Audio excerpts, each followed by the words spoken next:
ABP माझावर सुरू आहे ते महा कव्हरेज आणि आजचा दिवस महानिकालाचा।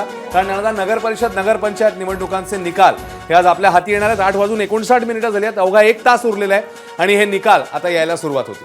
प्रदीर्घ काळासाठी या निवडणुका रखडलेल्या होत्या आणि त्यामुळे जेव्हा या निवडणुका आता पार पडतात तेव्हा त्या महापालिका निवडणुकीच्या पार्श्वभूमीवर पार पडतात।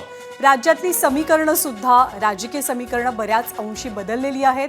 त्यामुळे नगरपंचायतींमध्ये आणि नगरपालिकांमध्ये नेमकं काय होतं आहे, नगर परिषदांमध्ये याची उत्सुकता असेल। राज्यामध्ये आज 286 नगर परिषदा आणि नगरपंचायतींचा एकत्रित निकाल थोड्याच वेळात सकाळी 10 वाजल्यापासून मतमोजणी सुरू झाल्याच्या नंतर आपल्या समोर येणार आहे।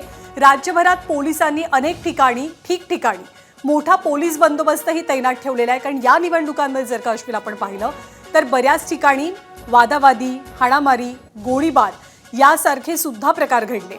राज्यामध्ये एक प्रकारे जी महायुती आहे आणि महाविकास आघाडी आहे, तर या दोन्ही आघाडी आणि युती हे अनेक ठिकाणी एकत्रित लढत नाहीये। त्यामुळे आजच्या निकालात नेमकं काय होणार, स्थानिक पातळीवरची गणितं नेमकी कशी बदलणार, कशी असतील याची कमालीची उत्सुकता असेल।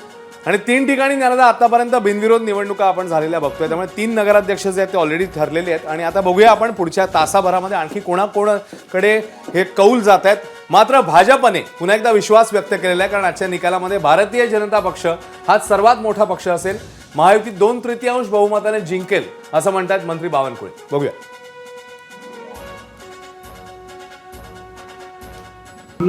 महसूल मंत्री चंद्रशेखर बावनकुळे आपल्याबरोबर आहेत।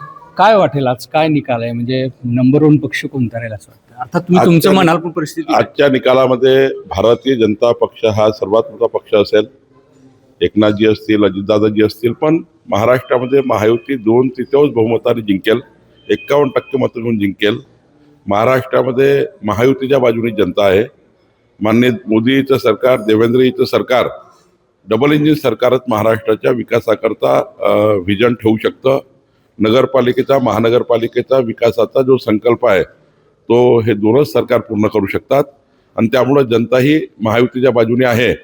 या निकालामध्ये काँग्रेस पार्टी, उबाटा आणि माननीय शरद पवारजीचा गट हा अत्यंत कमी होईल, कारण जनतेने त्यांना नाकारला आहे। बरं, मग हे सगळं जर होत असेल तर हे तुम्ही एकला चळवळीची भूमिका घेतली होती, त्याचं हे कारण असेल का? नाही, आम्ही हे सांगितलं होतं की लहान निवडणुका आहेत, सर्वच कार्यकर्त्यांना लढायचं आहे।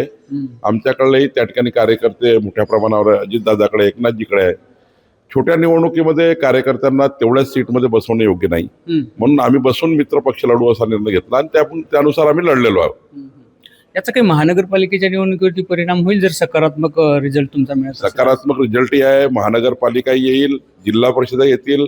महाराष्ट्र स्थानिक स्वराज्य संस्थेमध्ये भारतीय जनता पार्टी आणि महायुतीत दिसेल। काँग्रेस पार्टी आणि इतर पार्ट्या, महाविकास आघाडी या त्या ठिकाणी कमजोर होताना दिसेल। त्या ठिकाणी त्यांना खूप जनतेने नाकारलेलं दिसेल।